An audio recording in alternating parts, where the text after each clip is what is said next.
തൃശൂർ വലപ്പാട് ആസ്ഥാനമായ സ്വകാര്യ ധനകാര്യ സ്ഥാപനത്തിൽ സാമ്പത്തിക തട്ടിപ്പ് നടത്തി യുവതി മുങ്ങിയതായി പരാതി. ധനകാര്യ സ്ഥാപനത്തിലെ അസിസ്റ്റന്റ് മാനേജർ കൊല്ലം സ്വദേശിനി ധന്യ മോഹനെതിരെയാണ് പരാതി. വ്യാജ അക്കൗണ്ടുകളിലേക്ക് പണം മാറ്റി കോടിക്കണക്കിന് രൂപ ധന്യ മോഹൻ തട്ടിയെടുത്തതായാണ് പരാതിയിൽ പറയുന്നത്. വിവരങ്ങളുമായി തിയോഫിൻ ഞങ്ങളുടെ പ്രതിനിധി ചേരുന്നു. തിയോഫിൻ, എന്തൊക്കെയാണ് ഇതിൻ്റെ വിവരങ്ങൾ?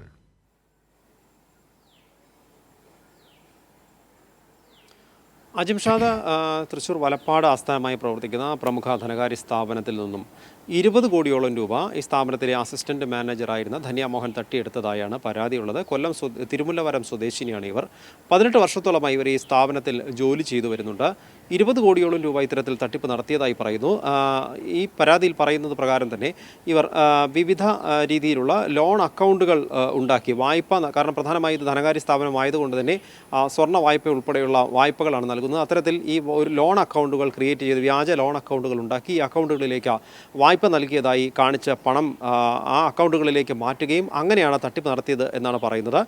വലപ്പാട് പോലീസിൽ ഇതുമായി ബന്ധപ്പെട്ട സ്ഥാപന അധികൃതർ പരാതി നൽകിയിട്ടുണ്ട്. പോലീസ് ഇതുമായി ബന്ധപ്പെട്ട് കൂടുതൽ കാര്യങ്ങൾ അന്വേഷിച്ചു വരികയാണ്.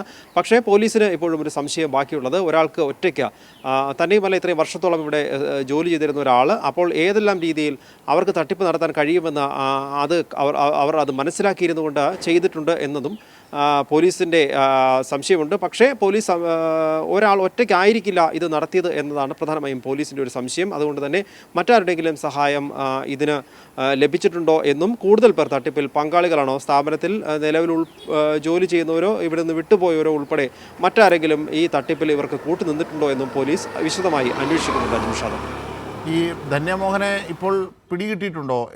എവിടെയാണ് എന്നുള്ളത് പോലീസിന് കണ്ടെത്താൻ കഴിഞ്ഞിട്ടുണ്ടോ? നിലവിൽ പോലീസ് അന്വേഷിച്ചുകൊണ്ടിരിക്കുകയാണ് ഇവരെ. പക്ഷേ മറ്റു വിവരങ്ങളൊന്നും പോലീസിന് നമുക്ക് ലഭ്യമായിട്ടില്ല. ഒരു പക്ഷേ പോലീസിൻ്റെ നിരീക്ഷണത്തിൽ ഇവരുണ്ടാകാനുള്ളൊരു സാധ്യതയുമുണ്ട്. എന്തായാലും ഈ പരാതിക്ക് മുൻപ് തന്നെ ഇവർ ഇവിടെ നിന്ന് മുങ്ങിയിട്ടുണ്ട്. 20 കോടിയോളം രൂപ ഇവർ പല അക്കൗണ്ടുകളിലേക്ക് വകമാറ്റി, അല്ലെങ്കിൽ വായ്പാ അക്കൗണ്ടുകൾ വ്യാജ അക്കൗണ്ടുകൾ ക്രിയേറ്റ് ചെയ്ത് മാറ്റി എന്നാണ് പോലീസിന് സ്ഥാപന അധികൃതർ നൽകിയിട്ടുള്ള പരാതിയിൽ പറഞ്ഞിരിക്കുന്നത്. അജിംഷാദ്,